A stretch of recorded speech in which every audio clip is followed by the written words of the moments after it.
Hello बच्चों। तो आज हम जिस चैप्टर को शुरू करने जा रहे हैं उस चैप्टर का नाम है water scarcity and conservation of water. ठीक है, रेगुलरली क्लियर। तो ये आपका चैप्टर मतलब साइंस क्लास फोर्थ का है, साइंस, और चैप्टर 8 है आपका। तो सबसे पहले इसके हम फिल इन द ब्लैंक्स कर लेते हैं।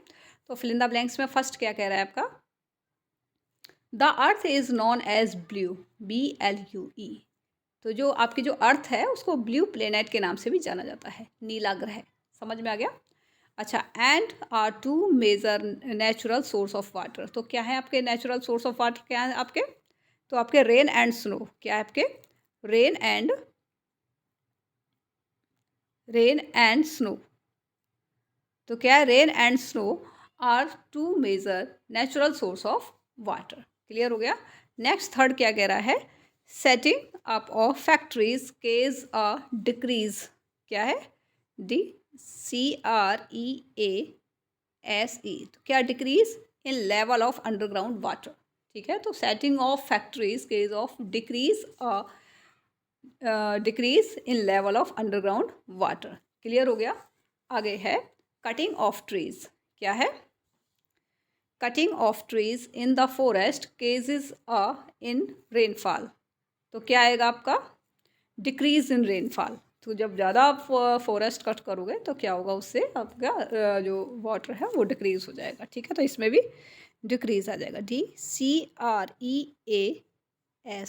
ठीक है, उसमें भी क्या होगा आपका? डिक्रीज होगा। क्लियर हो गया। Use of water sprinkler for irrigation reduce the. क्या रिड्यूस करते हैं वो? Wastage of water. क्या करते हैं वो? Wastage of water. ठीक है, वेस्टेज ऑफ वाटर। क्लियर हो गया। चलिए आगे बढ़ते हैं।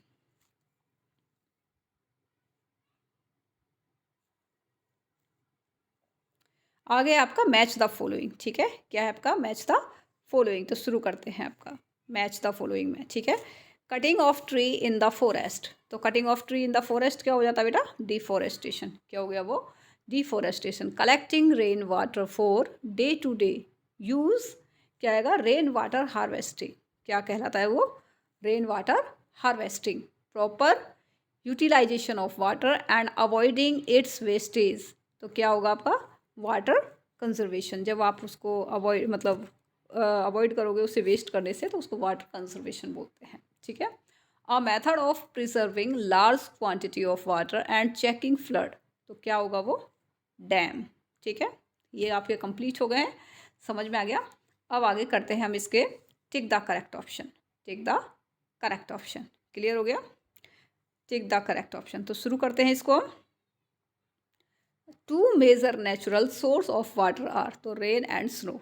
तो क्या है? Two major natural source of water are rain and snow.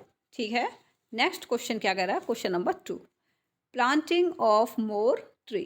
Planting of more tree. Planting of more trees will help in increasing the rainfall. जब आप ज़्यादा से ज़्यादा पेड़ लगाते हैं तो क्या होता है? इंक्रीजिंग द रेनफॉल, मतलब ज़्यादा से ज़्यादा रेनफॉल होती है। ठीक है, बारिश होती है। ठीक है, आगे बढ़ते हैं। We can avoid wastage of water why. हम अवॉइड कर सकते हैं वेस्टेज ऑफ वाटर वाई किस तरीके से?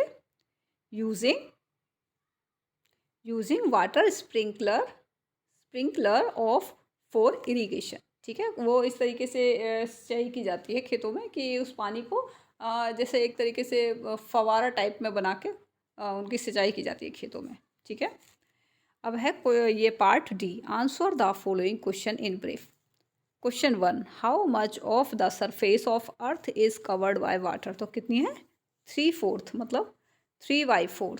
ठीक है, इतना जो अर्थ है वो कवर्ड है पानी से, मतलब 4 में से 3 हिस्सा क्या है? पानी से कवर्ड है। मान लो ये 4 हिस्से हैं, तो इसमें से 3 हिस्से पर पानी है।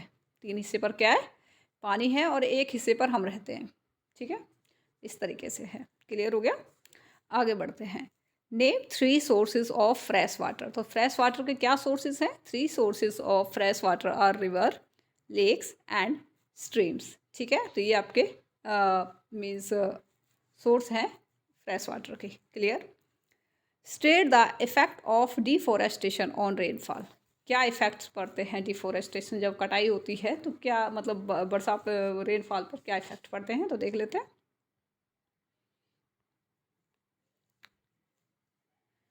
Deforestation decrease the rainfall. जो डिफोरेस्टेशन होता है वो क्या करता है, डिक्रीज द रेनफॉल। ठीक है।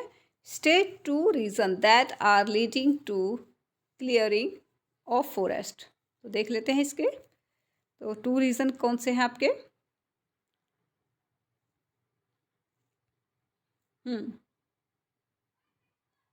तो 2 reason that are leading to clearing of forest are, सबसे पहले settings up of factories and for building house. ठीक है। जितनी ज़्यादा ये जो फैक्ट्रीज वगैरह होती हैं इनकी वजह से और बिल्डिंग हाउस की वजह से। ठीक है। क्वेश्चन नंबर 5 क्या कह रहा है? State 1 utility of dam.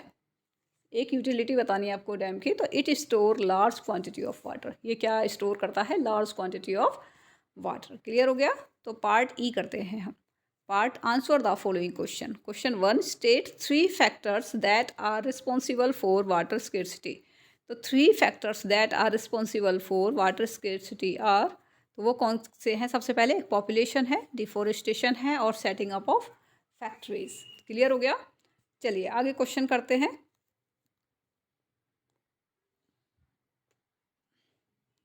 Question 2, how does setting up of factories affect the ground water level.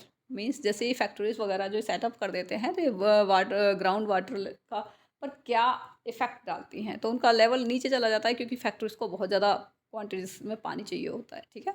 तो factories need a large quantity of water. They fulfil this need by using underground water, hence setting up of factories affect the ground water level. ठीक है। तो उनको बहुत ही ज़्यादा, क्योंकि बड़े level पे फैक्ट्रीज काम करती हैं तो इनको पानी की ज़्यादा ज़रूरत होती है और पानी जो नीचे का जो होता है उसका लेवल कम होता चला जाता है। State 2 ways to do rain water harvesting. तो 2 ways to do rain water harvesting, तो कौन कौन से हैं वो 2 वेज? सबसे पहले rain water should be collected in large underground tank from where it seeps slowly into the ground. सबसे पहले क्या करना चाहिए? Rain water should be collected in large underground tanks. जो अंडरग्राउंड टैंक होते हैं उनके अंदर उनको कलेक्ट कर लेना चाहिए, where it seeps slowly into the ground. Clear हो गया? Rain water may be also be collected in overhead tank and used for daily need. Clear हो गया? आगे है question number 4, how should the field be irrigated to the reduce wastage of water. तो किस तरीके से है? Field should be irrigated by using Field should be irrigated by using water sprinkler to reduce the wastage of water। ठीक है। तो इस तरीके से आप पानी की वेस्टेज को बचा सकते हैं इस वाली विधि से, अगर हम पानी देते हैं खेतों में। ठीक है। Question number 5, state any 3 ways of conserving water at home. तो कौन से 3 वेज हैं वो देख लेते हैं। The 3 ways of conserving water at home are turn off the tap after using it। सबसे पहले उसको टर्न ऑफ कर देना चाहिए टैप को। Use a mug and bucket to take bath instead of shower. ठीक है। तो हमें बकेट वगैरह का यूज़ करना चाहिए नहाते टाइम में जी, क्योंकि उसमें ज़्यादा पानी, बकेट में 1 बाल्टी पानी आता है तो उसी हिसाब से हम नहाते हैं। ठीक है। और उसमें ज़्यादा पानी वेस्ट हो जाता है अगर हम शावर वगैरह लेते हैं तो। ठीक है। आगे है कि water the plants with bucket and mud instead of pipe. Mug से पानी देना चाहिए और बकेट से देना चाहिए, जाकि पाइप की बजाय। ठीक है। पाइप से ज़्यादा पानी निकल जाता है। ठीक है। तो आपके ये कंप्लीट हो गया है ये। ठीक है। अगर आपको ये समझ में आया हो चैप्टर तो आप इसको लाइक कर दीजिएगा और वीडियो को शेयर कर दीजिएगा। अगर नहीं आया हो तो आप एक बार इसको फिर से रिपीट करके देखिएगा, आपको क्लियर हो जाएगा। ठीक है। Good bye.